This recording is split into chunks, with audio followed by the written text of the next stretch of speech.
You ask Tiger to solve. This deals with linear equations with one unknown. The final result is x equals 6.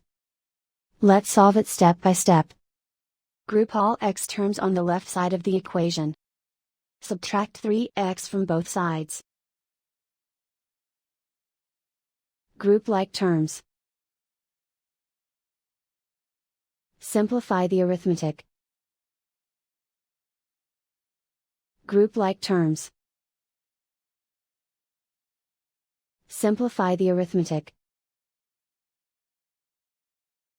Group all constants on the right side of the equation. Subtract 1 from both sides. Simplify the arithmetic.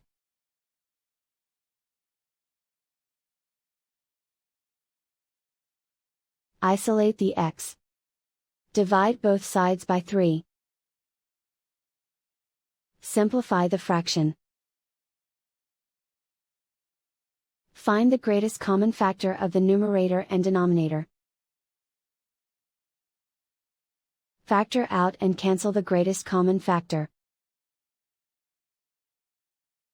And so the final result is x equals 6.